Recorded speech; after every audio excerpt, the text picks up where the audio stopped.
Sur internet, il y a des séries d'horreur. Ça, je pense que vous savez. Mais est-ce que vous savez réellement ce qu'est je pense la base en fait de l'horreur sur internet et surtout sur YouTube? La base de l'horreur sur YouTube et sur internet, ce sont les ARG. Alors qu'est-ce qu'un ARG? Un ARG, c'est un Alternate Reality Game.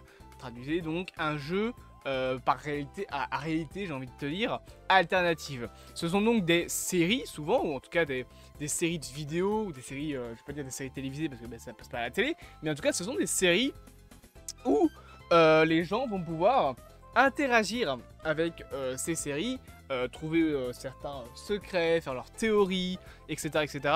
Et parfois ça en vient carrément à des jeux entiers, comme le cas de... C'est Kalidi 385 je pense.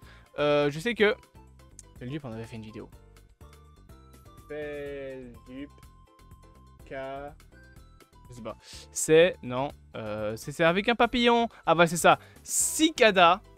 Non. Ouais non, si ça. Cicada 3301. C'est l'exemple parfait de ce que c'est un alternate reality game. Ça veut dire des sortes de jeux de pistes. Finalement. Où les gens vont pouvoir fouiller tout internet. Et c'est souvent très bien construit. Afin de trouver plus d'informations sur l'histoire. Et il y a une catégorie aussi sur internet qui fait à moitié partie des ARG, qui sont les séries d'horreur, et plus précisément les séries d'horreur analogiques. C'est... Oh putain, mon micro a saturé. C'est quoi l'horreur analogique? C'est ces séries d'horreur sur internet, c'est ces vidéos d'horreur sur internet, avec l'effet VHS, avec beaucoup de l'image plutôt que de la vidéo. Genre on va avoir voilà, des images qui vont popper tac d'un coup, et vous le voyez depuis tout à l'heure, je vous montre à l'écran un ARG bien précis, une série analogue bien précis, qui a, je pense, un petit peu fait exploser le style de l'analogue un peu partout. C'est l'analogue horror, tout simplement, de Mandela Catalogue. Mandela Catalogue, vous ne connaissez peut-être pas, mais c'est donc une série qui se passe dans un autre monde, donc un alternate reality, dans une réalité alternative, où il y a ce qu'on appelle en fait plusieurs types d'alternés, voilà, donc d'alternate en anglais, qui sont donc des créatures trompant les humains pour les probablement tuer. En réalité on sait pas vraiment, enfin en tout cas dans le volume 1 on sait pas, et comme j'ai vu que le volume 1 je peux vraiment vous préciser plus de choses. Mais c'est un projet qui a énormément impacté internet, notamment pour son analogue, son côté analogue. Alors on pourrait rentrer dans les différents types d'intruder ou d'alternate, ça dépend un peu comment vous les appelez. Par exemple, je peux vous montrer ici, voilà, par exemple, ce type d'alterné ou d'alternate en anglais, où ils ont un visage beaucoup plus défoncé. Je sais pas, ça je pense, c'est pas, non, c'est pas les doppelgangers, les doppelgangers, c'est compliqué à dire, hein, c'est un mot allemand, ce sont des alternés qui vont vous prendre, enfin qui vont prendre votre image, et il y aura que quelques éléments qui vont permettre de distinguer que c'est pas la bonne personne.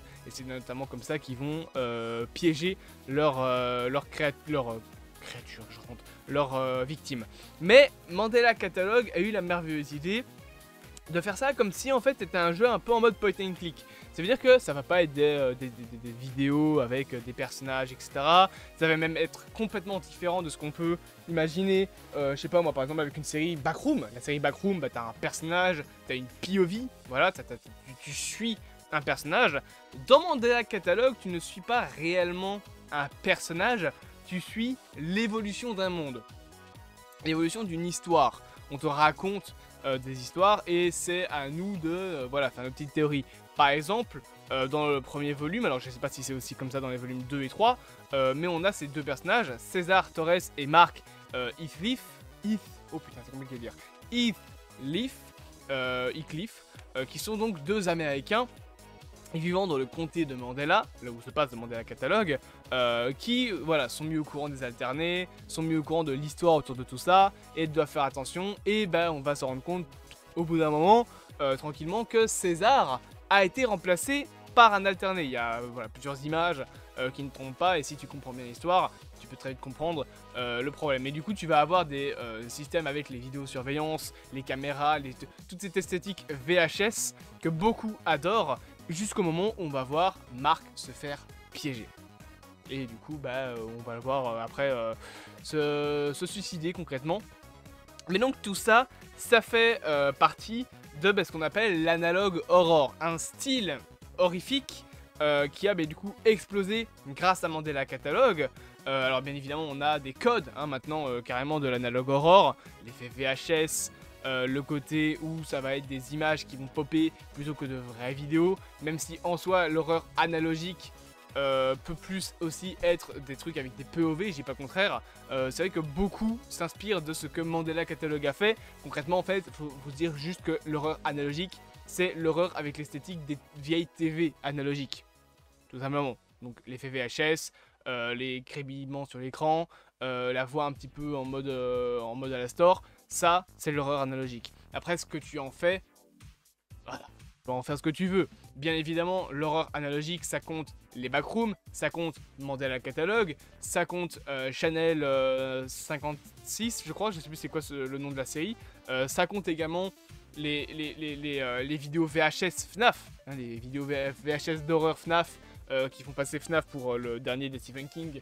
Ça, c'est de l'esthétique analogique, c'est de l'esthétique d'horreur analogique, même si... les gars, ceux qui font des montages sur TikTok en mode ouais, ce que les enfants pensent que c'est FNAF, en montrant, je sais pas moi, des behind the scenes du film avec des métriques en mode un peu tout mignon, et qui à côté vous foutent, ouais, c'est ce qu'est réellement FNAF en mettant les vidéos VHS horreur analogique. Non. Non, ça c'est votre fantasme. C'est pas votre fantasme, je sais pas si c'est vraiment le meilleur mot utilisé, mais il faudrait peut-être arrêter ce genre de montage.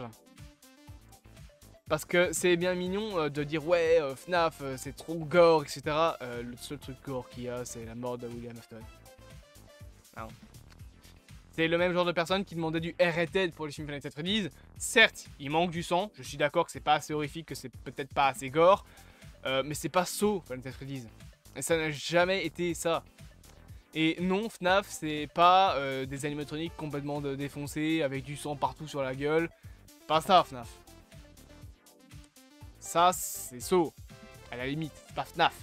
FNAF, c'est gore, oui. Et encore que. Le lore est gore, les jeux le sont pas.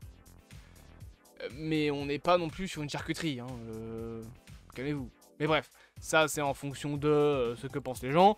Mais voilà, ça c'est l'effet un peu analogue horror. Et cette mode, j'avais envie de vous en parler dans cette petite vidéo, seulement parce que je trouve que c'est un style d'horreur que j'aime beaucoup. Voilà, un style d'horreur que je trouve très cool à suivre. Je vous conseille un petit peu de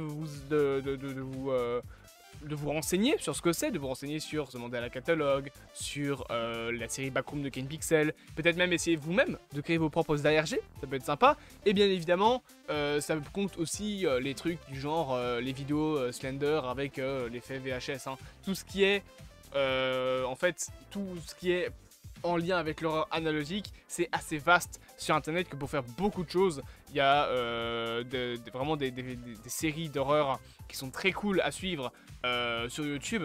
Donc je vous conseille réellement de vous renseigner là-dessus. J'avais envie un peu de vous faire cette petite vidéo pour vous en parler, parce que l'horreur analogique, c'est trop bien. Créez vos propres séries analogiques, bien évidemment, créez vos propres séries d'horreur analogique et même d'horreur tout court, si vous le voulez, ou créez vos propres séries tout court, vous n'êtes pas obligé de faire de l'horreur. Il y a des trucs qui sont très cool sur internet sans être de l'horreur. Hazbin Hotel par exemple, c'est pas horrifique. Et pourtant c'est très cool. Bref, j'espère que cette petite vidéo vous aura plu, bien évidemment. N'hésitez pas à vous abonner, à partager, à liker et à commenter. Et on se dit à bientôt pour de prochaines aventures.